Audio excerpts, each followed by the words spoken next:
Olá, vamos iniciar mais uma aula corrigindo 5 questões relacionadas à certificação CPA 10. O objetivo é avaliarmos essas questões, se aprofundarmos um pouco mais nos conceitos para ajudar aqueles que vão fazer a prova e estarem preparados. Então, começando com a questão número 1. Qual é o principal objetivo da diversificação de investimento em um portfólio? Estamos falando aqui de uma diversificação, então temos investimentos e o objetivo é diversificar. Os investimentos estão em um portfólio. O que é um portfólio? É uma carteira, é um conjunto de investimentos. E então, imagina uma pessoa que queira diversificar os seus investimentos dentro desse portfólio. Qual que é o objetivo? Por que ela faz isso? Alternativa A, maximizar o retorno sobre o investimento. B, minimizar o risco total do portfólio. C, aumentar a liquidez dos ativos. E D, reduzir a volatilidade do mercado. Então, primeiro vamos analisar o conceito. Quando a gente fala de diversificação, é aquela história de não deixar todos os ovos na mesma cesta. Se, por algum motivo, aquele tipo de investimento naquele específico mercado sofre um revés, a gente tende a ter uma perda, porque todos os investimentos estão direcionados. Imagina que eu coloquei todos os meus recursos no mercado acionário, 100% dos meus recursos nesse mercado, o mercado tem uma grande volatilidade, um momento ali de perdas relevantes, e aí eu vou perder grande parte do meu dinheiro, porque todo o meu dinheiro está lá. Eu não diversifiquei. Então, o contrário da diversificação é concentrar os meus investimentos no mesmo mercado, no mesmo tipo de investimento. Diversificar é você distribuir em investimentos diferentes e mercados diferentes. Um exemplo de diversificação é quando você separa 100% do seu portfólio e divide, por exemplo, 30% direcionado em renda fixa, títulos de CDB, 20% direcionados para o Tesouro Direto, 20% para ações. Aí sim, mas veja, agora é outro mercado. Agora a gente está falando do mercado de renda variável, não é mais renda fixa. 20% em um fundo de investimento mais agressivo e 10% em criptoativos. Veja, eu diversifiquei o meu total de investimentos, o total do meu portfólio. Então, por que eu faço isso? Porque eu quero evitar as perdas quando eu concentro num mercado ou em tipos específicos de investimentos. Então, com isso, a gente vai chegar na alternativa B. Olha só, minimizar o risco total do portfólio. Eu quero evitar risco, eu quero mitigar risco. Então, é a alternativa B. Eu quero fugir das perdas. A alternativa A é uma alternativa que pode até confundir bastante gente. Por quê? Eu primeiro quero reduzir o meu risco, mitigar o risco para, sim, consequentemente maximizar o retorno do investimento. Mas essa não é a ação primária. A ação primária é eu mitigar o risco. Então, a letra A não está correta. Aumentar a liquidez dos ativos. Quando eu diversifico, aumento a liquidez? Não, a liquidez continua. Se ele está no mercado líquido, está no mercado menos líquido, isso não afeta, não é uma questão de diversificação. A questão da liquidez está ligado à facilidade de vender ou comprar um determinado ativo e transformá-lo em dinheiro. Tá? Então não é a diversificação que vai gerar isso. E reduzir a volatilidade do mercado? Não. Apesar de volatilidade ser um sinônimo de risco também, aqui a gente está falando do mercado. Quando eu diversifico o meu portfólio, eu não reduzo a volatilidade do mercado. O mercado está lá operando com diversos players, não sou eu que vou afetar ele. Ok? Então é a alternativa B. Se a gente seguir aqui para a resposta, está aqui. Então, um pouco mais de informação. A diversificação de investimentos visa reduzir o risco. Vamos lembrar sempre disso. O risco total de um portfólio. Por quê? Olha a palavra que eu falei. Estamos distribuindo os investimentos em diferentes classes de ativo e setores. Lembra que eu falei? Um CDB de renda fixa, tesouro direto, renda fixa, fundos de investimento, mercado de ações, criptoativos, diversas classes de ativos. De modo que as perdas, se tiverem em uma área, sejam compensados pelos ganhos de outras. Olha só, fiz essa concentração, o mercado acionário caiu 20% numa crise num determinado mês, mas, por outro lado, a renda fixa subiu 15%. Olha lá, compensou. Um está compensando o outro. Como não está todo concentrado nas ações, de um lado eu perdi, mas o outro eu ganhei. Essa é a ideia da diversificação. Vamos para a próxima. Então, a questão 2. O que é a relação preço-lucro de uma ação? Então, está perguntando a relação preço-lucro de uma ação. Letra A, o preço atual da ação dividido pelo lucro líquido por ação. B, o preço atual da ação multiplicado pelo lucro líquido da ação. C, o lucro líquido por ação dividido pelo preço atual da ação. E D, o lucro líquido por ação multiplicado pelo preço atual da ação.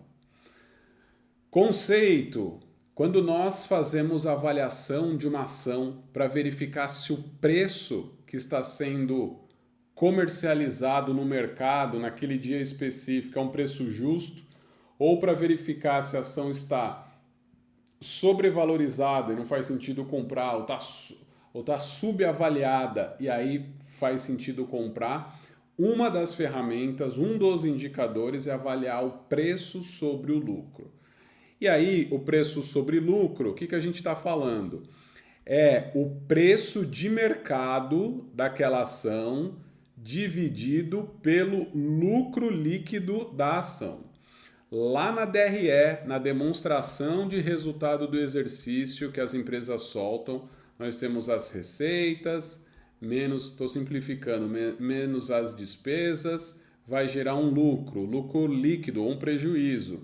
E aí esse lucro em valor dividido pela quantidade de ações, ele gera o lucro líquido, aqui é lucro líquido também, por ação. Tá? Então, é esse valor aqui de lucro líquido por ação que entra no denominador e no numerador o preço de mercado, aquele que a gente identifica ali na B3, na Bolsa de Valores. E aí, dividindo um pelo outro, a gente chega no valor. Então, vamos pegar um exemplo. Imagina que a gente pegou um papel específico, uma ação, calculou o preço dela pelo lucro líquido e chegou em 30. A relação deu 30. E nós pegamos outra ação, pode ser até do mesmo setor, nós calculamos essa relação e deu 2. O que a gente está falando aqui? Ação A e ação B. A gente está falando que a ação A ela tem um indicador alto de preço sobre lucro, bem alto. Isso quer dizer que ela está supervalorizada. Tá? Supervalorizada nesse caso, porque o valor é alto. Então, o preço de mercado para cada real de lucro tem uma relação de 30. Então, está dizendo o quê? O mercado paga 30 para cada R$1 de lucro. E a empresa B, a ação B, tem uma relação bem mais baixa, que pode dizer que ela está subavaliada. Porque o preço para cada de lucro líquido é 2. O mercado paga 2 para cada lucro. Então, essa daqui está superavaliada, essa daqui está subavaliada. Tá? Então, conceito. Mas a resposta nessa questão é até mais simples. Por quê? Ela está falando preço sobre lucro, preço dividido por lucro, que a gente viu aqui, e essa alternativa aqui, ó. O preço atual da ação, como eu comentei, dividido, ó lá, dividido aqui pelo lucro líquido por ação. Então, é a alternativa A. Essa é a resposta. Tá? Precisava saber um pouquinho, sim, do conceito. Aqui está falando que é multiplicado, aqui ele inverteu, né? É o lucro líquido dividido pelo preço da ação? Não, é o contrário. É o preço dividido pelo lucro. Resposta está aqui, letra A, como a gente viu. A relação preço sobre lucro, e a gente costuma ver P dividido por L, é calculada dividindo o preço atual da ação, lá da Bolsa de Valores, dividido pelo lucro líquido por ação, que a gente pega lá na DRE, como eu comentei. Ela é usada para avaliar se uma ação está sobrevalorizada, que no meu caso aqui o 30, né? Ou subvalorizada, no exemplo, tinha dado 2. Aqui a ação A e aqui a ação B, em relação aos seus lucros. Perfeito? Então vamos caminhar para a questão 3. O que é um dividendo? A. Um empréstimo concedido pela empresa a seus acionistas. B. Uma parcela dos lucros distribuída aos acionistas. C. Um pagamento feito pelos acionistas à empresa. E D. Uma taxa cobrada pela empresa aos acionistas. Conceito de dividendo. As empresas no final do exercício, olha lá, vamos mostrar de novo a DRE, onde apurou as receitas, menos, né, aqui é um sinal de negativo, as despesas, gera um lucro líquido. Imagina que gerou um lucro líquido de 20 milhões. E aí, uma parte desse lucro líquido, a empresa destina, vamos supor metade, 10 milhões, ela destina para os acionistas. Em forma do quê? Em forma de dividendos. Acionistas, tá? Isso daqui é o dividendo, esses 10 milhões. Então vamos lá. É um empréstimo? Não. É uma parcela dos lucros distribuída aos acionistas? Sim. A alternativa B. Então, o dividendo é uma parcela do lucro que a empresa distribui para os seus acionistas. Por quê? Porque aquele que investe, o acionista, o investidor que coloca seu dinheiro numa empresa, o que ele quer? Ele quer rentabilidade. Então, faz todo sentido a empresa devolver o lucro para ele acionista. E uma das formas é o dividendo. Uma grande vantagem dos dividendos é que no Brasil não incide imposto de renda. Então isso é bem interessante. E para um acionista, para o investidor, é uma renda passiva. Porque veja só, ele colocou dinheiro na empresa, investiu ali na Petrobras, passou um ano, a Petrobras distribui 10 milhões. Uma parte desse dividendo vai para o acionista em forma de recurso, de ganho para ele. O dividendo é um ganho para o acionista, bem interessante. Alternativa C é um pagamento feito pelos acionistas à empresa, não ao contrário, né? A empresa que paga o acionista em forma de dividendos, em forma de ganho. D é uma taxa cobrada pela empresa aos acionistas? Não, né? Não é uma taxa, é um ganho. Resposta, letra B. Então, um dividendo é uma parcela dos lucros, lembrar sempre dos lucros, de uma empresa que é distribuída aos seus acionistas, seus investidores, como forma de retorno sobre o investimento. Olha o que eu falei. O acionista primeiro investe e depois ele tem um retorno. Uma das formas de ele ter esse retorno é através dos dividendos. Questão 4. Qual é o papel de um agente fiduciário em uma emissão de título? A. Determinar o preço de emissão dos títulos. Será que ele tem relação com o preço?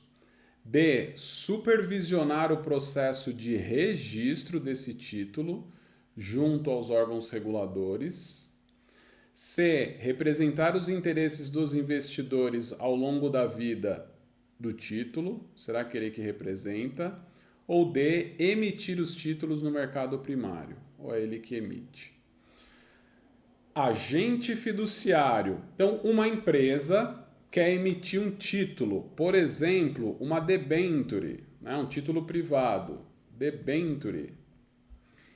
E aí tem algumas condições contratuais, ou diversas condições contratuais nessa emissão. O prazo, o vencimento, se vai ser conversível em ação, qual a rentabilidade, se tem garantia, etc. E aí precisa de alguém para acompanhar se todas essas condições estão sendo seguidas. Acompanhar para quem? Para os investidores. Então, os investidores, eles contratam um agente fiduciário para acompanhar essas condições, para representar os interesses dos investidores e ver se essas condições estão sendo atendidas. Então, é a alternativa C. Ele representa os interesses dos investidores ao longo da vida do título. Porque o investidor não pode ficar verificando se a garantia da debênture foi constituída ao longo do tempo. Ele contrata alguém, esse alguém é o agente fiduciário, tá? Então, não é ele que determina o preço, quem determina o preço é o mercado ou quem está lançando o título. Não é ele que vai cuidar do processo de registro do título nos órgãos reguladores e não é ele que vai emitir o título no mercado primário, tá? Ele tem uma função específica.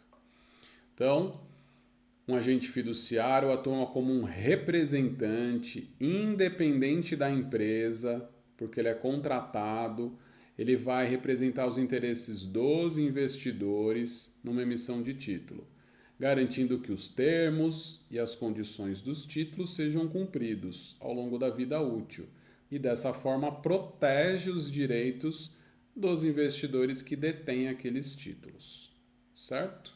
Então, essa é a função principal de um agente fiduciário. E a quinta questão da aula de hoje: qual é o principal objetivo do mercado secundário? Nós temos o mercado primário e o mercado secundário. Letra A: permitir que empresas emitam novas ações para levantar capital, facilitar a negociação de títulos entre os investidores, fornecer financiamento de longo prazo para projetos de infraestrutura e D, oferecer empréstimos de curto prazo para as empresas. Conceito. Então vamos lá. Vamos lembrar sempre que o mercado primário, a gente está falando do quê? Novos lançamentos de títulos ou ações. Títulos ou ações. Mercado primário. E mercado secundário? Mercado secundário, a gente está falando de negociação de títulos já existentes. Negociação de títulos ou ações já existentes. Isso a gente precisa guardar para sempre que tiver uma questão, a gente sabe qual que é a resposta. Aqui está falando do secundário, então é a negociação. Vamos lá. No mercado primário, a empresa lança o título a primeira vez. No mercado secundário, os títulos já estão sendo negociados entre os investidores. Está aqui alternativa B. Então, o mercado secundário é para facilitar a negociação dos títulos entre os investidores.